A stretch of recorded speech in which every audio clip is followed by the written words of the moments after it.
be like a day instead of a week. So there are 3 things that they ask you to do. One is to find the part. One is to find the percent. And one is to find the whole. So these are the 3 things that they're going to ask you to do. And I'm going to put them like this so that you can compare how to do that. So for this one, it says 40% of 30 is what number? So they're asking you to find the part. Does that make sense to you? Yeah. So you're going to set up your proportion and you're going to say x over 30 equals 40 over 100, because that's what 40% is, right? So they're saying 40% of 30, so we do part, whole, part, whole. So anytime they give you a percent, the part is going to be the number and the whole is going to be over 100 or 1,000 or whatever. Most of the time it's just over 100 because they just do 40%. They wouldn't do like 240%. Sometimes they do. Okay, so now we're going to cross multiply. So you're going to... 12, right? What, honey? Would it be 12? Because it would be 100 and... Yeah. 12. Yep. Okay, so does that make sense to you? They're asking for the part, they gave you the whole, and then part over whole for 40%. That makes way more sense. Okay, so every time they ask you this, you're always going to set up 2 proportions. So next one is 42 out of 70 people had a pet. What percent had a pet? So we know that 42 is the part, 70 is the total, right? Because she surveyed 70 people. And then we know the percent is out of 100%, and the X is going to go here because we're trying to find what percent. So then we're going to do 4,200 times equals 70x, and then we divide both sides by 70. This cancels the 70 out. This cancels out, and it's 60, right? So 42 divided by 7 is 6, and then the 0 is left over. And then you would have a label. 60 students had pets. 60 of students, right? 60 students had pets. Oh, yeah. Okay, and then to find the whole, it's going to say 67.5 is 75% of what number? So we have this is the part over x, because that's what we're solving, equals 75 over 100. And then we do 67.5 times 100 equals 75x. Are you with me so far? As the whole. Yeah. And then we have to do 67.5 times 100 equals 6,750. And then we divide both sides by 75.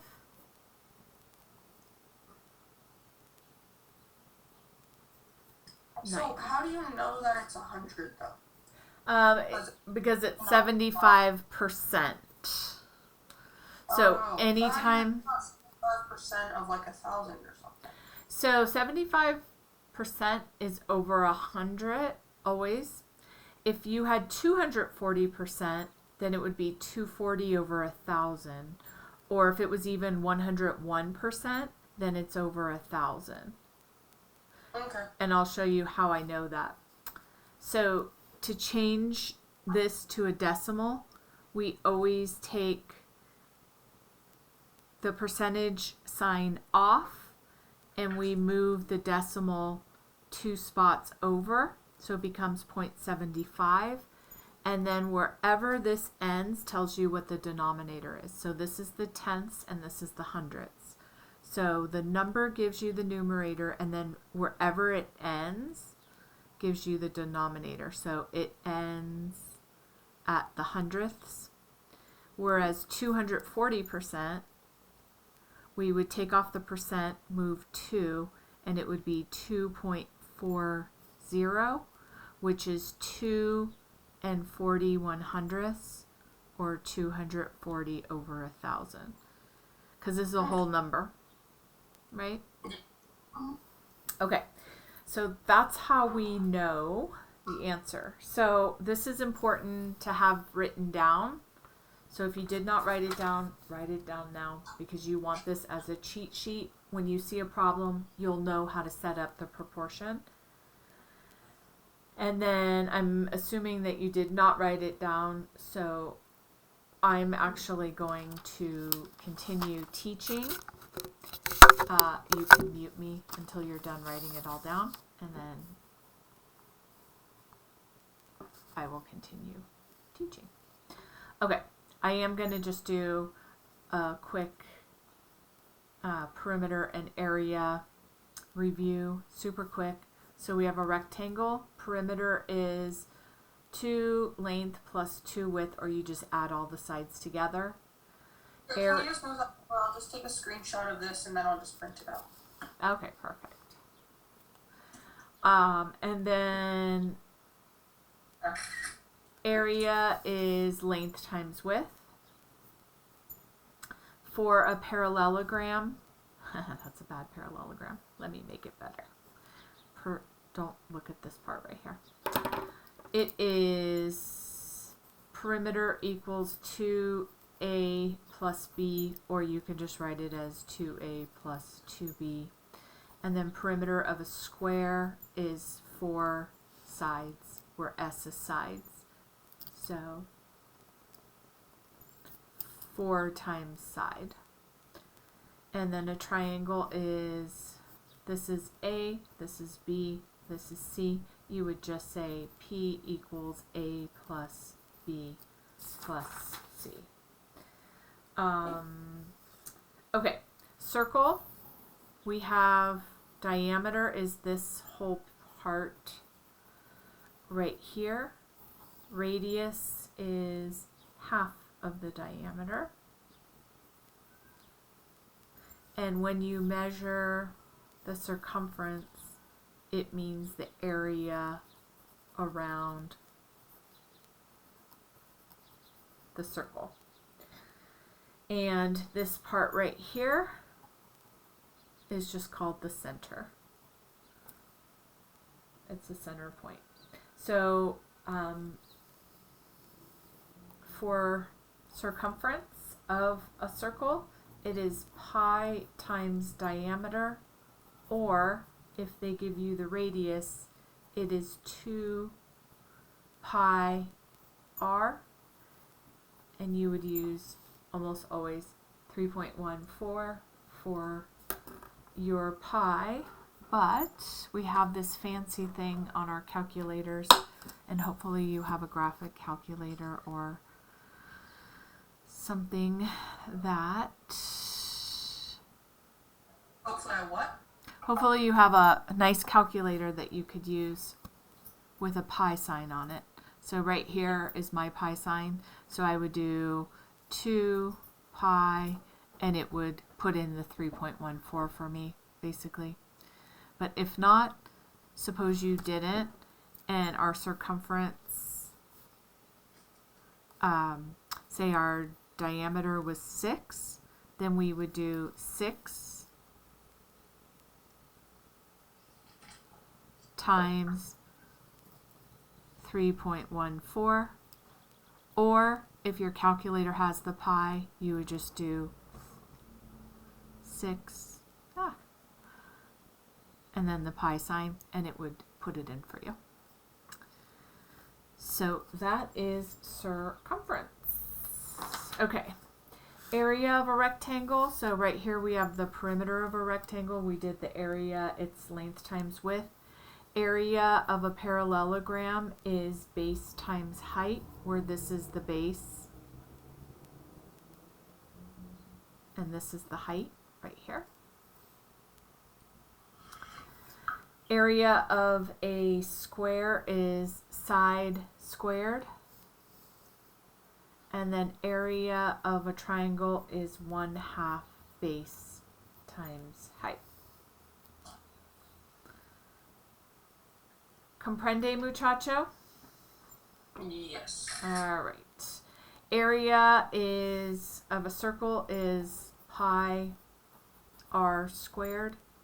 So if they give you the diameter, say d is 6, and you want to use this formula, you have to cut the diameter in half. So it'd be pi 3 squared, because we know that the diameter is 2 times the radius, or the radius is half of the diameter. So then you would do 3.14 times 9. Make sense? And then that would be your answer. Perimeter is always in units, and area is always in units squared. For volume, we have units cubed, and for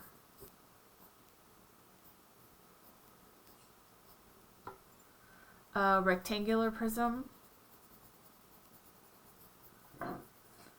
it is volume equals length times width times height. For a cylinder, it is pi r squared times height, where this is the radius and this is the height. Make sense? Yes, it does. Okay. Then surface area, I don't know if you learned that. Yeah. You did that. Okay. So the surface area of a prism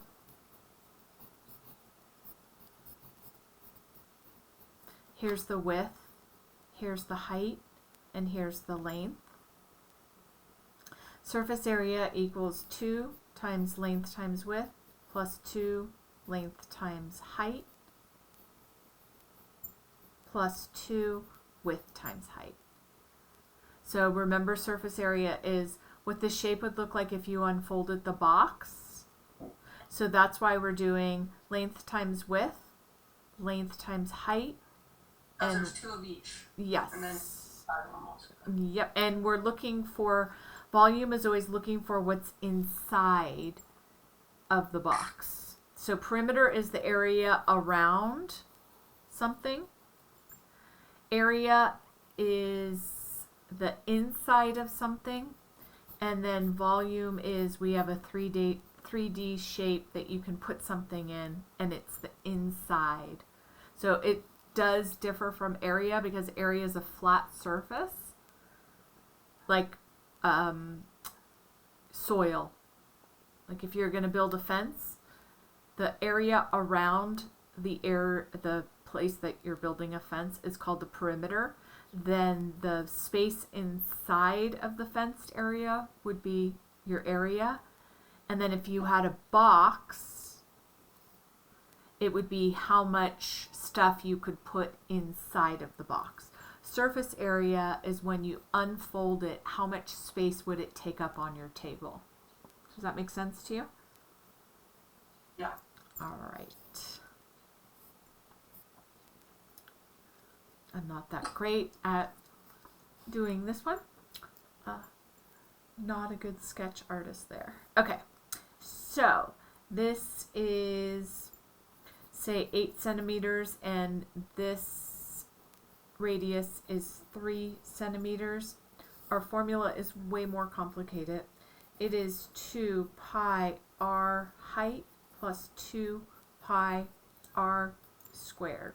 And since it is more complicated, I'm just going to do the example. So S equals 2 times 3.14. The radius is 3. Again, if they give you the diameter, then you have to cut the radius, cut it in half to get the radius.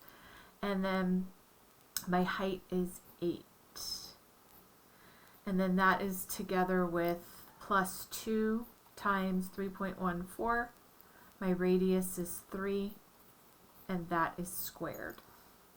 So now we do 48 pi plus 18 pi, which is 2 times 9.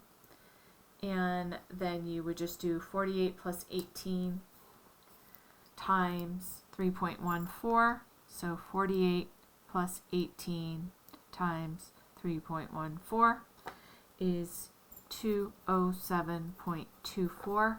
And they will tell you what they want you to round it to. So normally it's the tenths, but it just depends what they ask you to do. From now on, I would write it all down. I know it doesn't seem like a big deal, but when you write stuff down, it goes into your brain. So, okay. So another thing they're going to ask you to do is mean, mode, median. So we'll go over that really quickly. Mean, mode, median are our 3 first measurements that they usually ask for. So I'm just going to give some data. We're going to do 3, 6, 5, 2, 3, and 7. So to find out what the mode is, that's the most frequently occurring number. So what would my mode be? 3. Yeah. And then the mean, we are going to add these up. So 3 plus 6 plus 5 plus 2 plus 3 plus 7. So that's 12, 17, 26. And then we're going to divide 26 by the number of numbers in our data set. So we have 1, 2, 3, 4, 5, 6. So it is 26 divided by 6.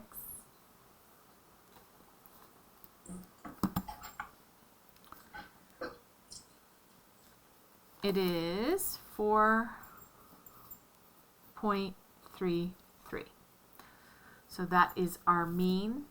And then our median, first step is put in order least to greatest. We don't need to do that for the mean. We just add whatever we want. But for the median, we're going to say 2, 3, and I always cross them off just to make sure that I don't duplicate them or miss one. 5, 6, and 7. Okay. Next step is to cross out the first and the last and the second to the second until you get to either the middle number or the middle 2 numbers. If you have 2 numbers, then you're going to add those together and divide by 2. 4. Yep. So our median is 4. If it was a data set that was just 2, 3, 5, 6, 7, you would cross out till you got to the median number and it would be 5. But that is not what happened. Hold on 1 second. Come. Go in your kennel.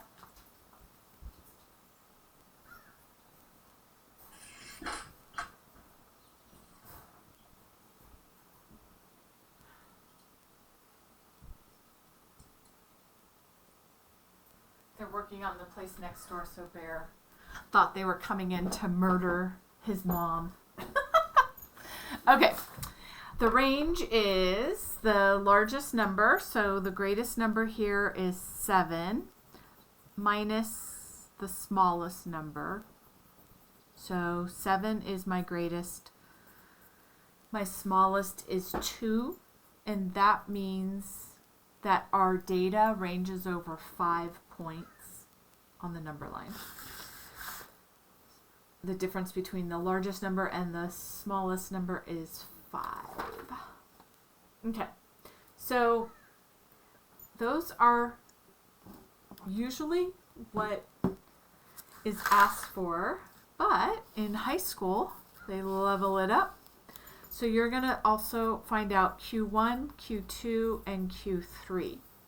So to do that, did you learn about Q1, Q2, Q3? Maybe. Okay. So the first thing we do is we put our data in order from least to greatest again. Well, let me just make sure I got them all. 2, 3, 3, 5, 6, 7.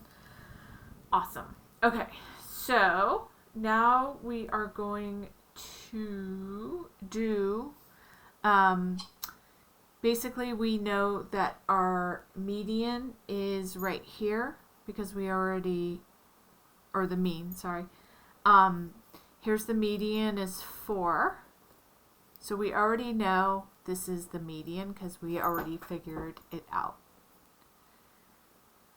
Right here, right? So the median is Q2. That's what the median is. Now we're going to take everything right here and we're going to cross out like we did for the median, but we're going to do it for Q1. So this is the quartile 1, but we need to find the value of Q1. So the value is the middle value of the first set of data. So we're basically cutting the data in half, and we're finding out in the first quartile or the first section of our data, what is the middle value. So there we have it. Q1 is 3, and then we're going to do the same thing to this set of data. We're going to cross out till we get to the middle number, and this becomes Q3. So Q1 is 3, Q2 is 4, and Q3 is 6. All right, there is something else that we have to look for, and that is whether we have any outliers. So an outlier is a data point that is far away from the rest of the data. So we don't have an outlier in this one. They're all pretty close together, but I'm going to give you an example of an outlier. It's very obvious.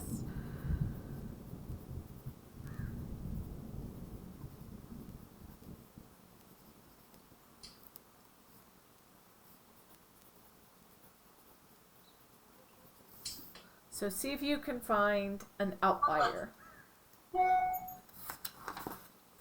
What do you think the outlier is? 42. Yeah. So it is usually that obvious. Okay. Reading frequency tables. So do you need time to catch up with that? I wrote it all down. Okay. A frequency table it's a graph that shows how something is distributed. So for example, if you asked your classmates, what are your favorite sports? And everybody gave an answer, you would write the sport and the frequency that it occurred. So frequency just means the amount of times that someone said that that was their sport. So we're going to put basketball, football, soccer, and baseball. So say you did that and you had all the tally marks.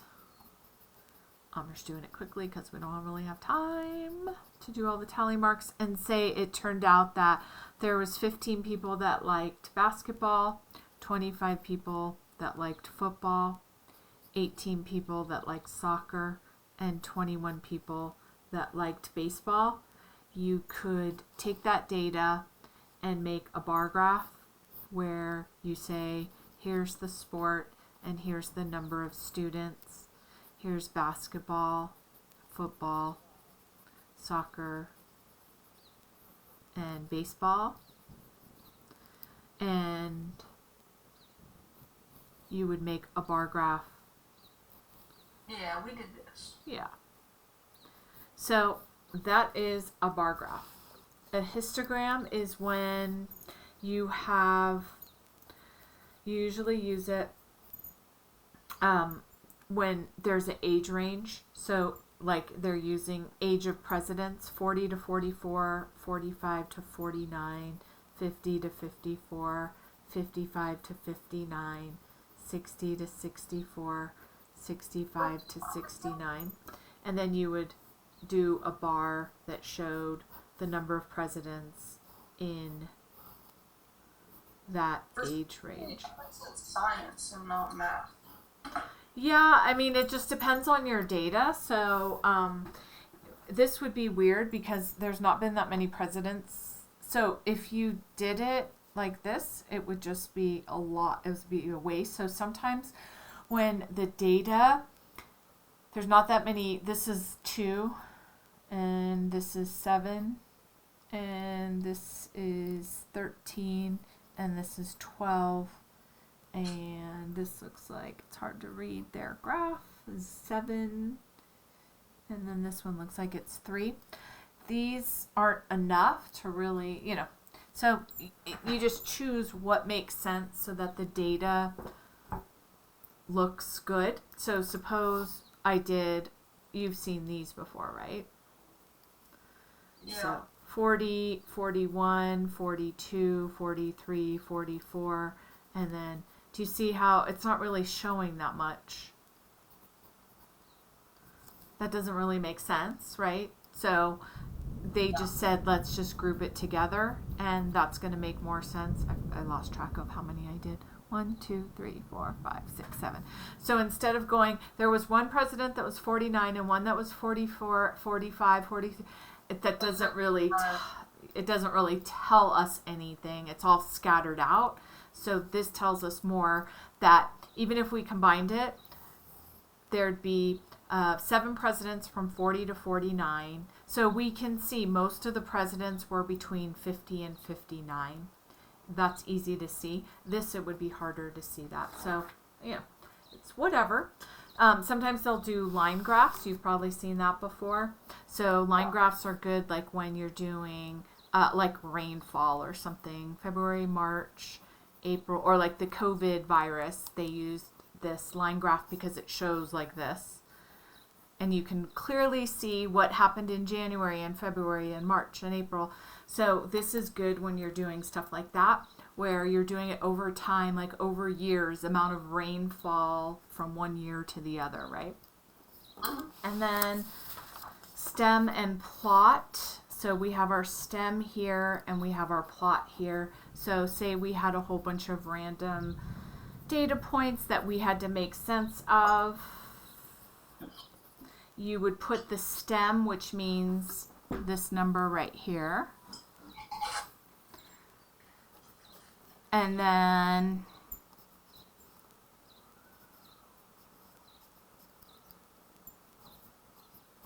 so that doesn't make sense. That's not going to help anybody. We don't know what that means, right? So instead of doing it like that, we make a stem for each data point. So we have a 3, a 4, a 5, and a 6. Now I'm going to take all of my 4s and I'm going to put them all together. So all the 40s go together and I'm going to say 0, 0, 2. Oh, sorry, wrong line. 0, 0, 2. You don't do the commas. I'm sorry. I just did the commas. And then what's my 30s? It's a 2. What's my 50? Yeah. And 60. And so, like in their example right here, it's very easy to see that most of the data fell in the 40s, right? Yeah. Okay. Then another one is a circle graph, and you do this when the data is kind of separated out. So number of minutes people do for homework or something like that. Or they're doing summer camp, so they're saying how people spend 8 hours in summer camp, and they're saying that 3 hours was canoeing, 1 hour was crafts, half of the time was eating, and or 2 hours, and 2 hours was hiking. And so it basically portions out a section of time or something. All right, my darling. I will see you next week, and I'll send this to Dad. What's your email address? Samuel Colosi at iCloud.com. Okay, I'll send it to both of you. Thank you. See you later, my darling. Bye. Bye.